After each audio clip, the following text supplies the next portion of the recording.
পহেলা বৈশাখে প্রতি বছর একটা অশান্তির মধ্যে দিয়ে যাইতে হয়।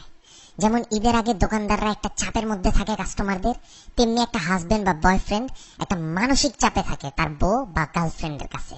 এমনই একটা গার্লফ্রেন্ড যখন তার বয়ফ্রেন্ডকে পহেলা বৈশাখ নিয়ে কথা বলে তখন, জান একটু আসো না, কথা আছে। বলো। আচ্ছা বলো তো, কোন শাড়িটা সুন্দর, এইটা না ওইটা? এটা কিনলেই হয় জান, ব্যাপার না, দুইটাই তো সুন্দর। না একটা বলো, কোনটা সুন্দর, এইটা না ওইটা? দুইটাই তো সুন্দর মনে হইতেছে, এইটা একটু বেশি সুন্দর, এইটা নাও। কিন্তু আমার তো ওইটা পছন্দ হয়েছে, ওইটা তোমার ভালো লাগে নাই?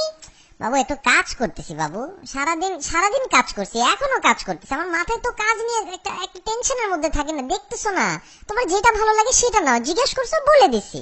কিন্তু তুমি যেটা বলছো ওইটার তো দাম বেশি, আর আমি যেটা পছন্দ করতেছি এটা ওইটার থেকে একটু কম দাম। আরে বাবা যত দামি হোক নাও না বাবু, ভালো লাগলেই নাও, দাম দিয়ে কি, যেটা ভালো লাগে ওইটা নাও। বলো না কোনটা নিবো, এমন করো কেন? এই তোমার সমস্যাটা কি? 2 দিন আগে জিজ্ঞেস করলে দেশি মুরগি কিনবো না ফার্মের মুরগি, তোমারে বললাম ভাই তুমি ফার্মের মুরগি কিনো, তুমি গিয়ে কিনে আনলা 4টা দেশি মুরগি 4টা ফার্মের মুরগি, ইচ্ছাটা তো তোমারই পূরণ হইলো তাই না? তারপর জিজ্ঞেস করলা লাল শাক কিনবো না পালং শাক কিনবো, ভয়ের চোটে কোনো কথাই বলি নাই, কিনে আনলা লাল শাক, যদি বলতাম পালং শাক তাহলে দুইটাই কিনে আনতা। আজকে আবার শুরু করলা শাড়ি নিয়ে, পাইছোটা কি আমারে তুমি? ও মা, একটা শাড়ি কিনবো তোমার জন্য, সাজবো তোমার জন্য, একটু সুন্দর হবো, একটা পয়লা বৈশাখের একটা ফিলিংস আছে না, একটা ঝাঁকানাকা আছে না, সেটাও কি জিজ্ঞেস করলে দোষ? কথা তো একটা শাড়ি পর্যন্ত লিমিট থাকতেছে না। আমি কি তোমারে কোনোদিন জিজ্ঞেসি জান কোন জিন্স পরবো, কালো না নীল? জান কোন টি শার্ট পরবো, হাফাতা না ফুলাতা? জান কোন জুতা পরবো, এটা পরবো না ওইটা পরবো? জিজ্ঞেসি তোমারে কোনোদিন? ভালোবাসি দেখেই তো জিজ্ঞেস করি তোমাকে, এমন করো কেন? জান জিজ্ঞেস করার তো একটা লিমিট থাকে জান, তুমি তো এই লিমিটের গোষ্ঠী উদ্ধার করে ফেলছো। আমি তো ফোন কিনছিলাম কাজের জন্য, কিন্তু আমার মোবাইলটারে তুমি একটা দোকান বানাই দিছো। কোনোদিন যদি আমার ফোন চেক করো মনে করবা অন্য মেয়েরা পিক পাঠাইছে, ওইটা নিয়েও একটা গ্যাঞ্জাম শুরু করবা, এটা কে পাঠাইছে, এটা কবে পাঠাইছে, না আমি তো পাঠাই নাই। এত পিক পাঠাইছো তোমার নিজেরও তো মনে থাকবে না কোন পিক তুমি দিছো। আমার লাইফটারে তো একটা দোকান বাজার বানাই দিতেছো তুমি।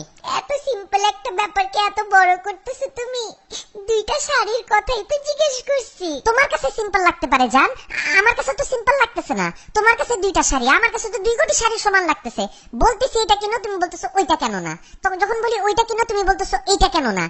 মানে শাড়ির মধ্যে তো হাজার ধরন দেখো তুমি একটা শাড়ির মধ্যে, তোমাদের মেয়েদের মতন তো এত নিখুঁত চোখ আল্লাহ আমাকে দেয় নাই। তোমার কারণে প্রতিদিন একটা আতঙ্কে আমি বাস করতেছি। এমনি বলতেছো কে? আমি কি এতই খারাপ? তোমার জন্যই তো সাজি, কিসের এত আতঙ্ক? কিসের আতঙ্ক মানে? পয়লা বৈশাখ কেবল যাইতেছে, রমজান শুরু হবে, এরপর আসবে ঈদ।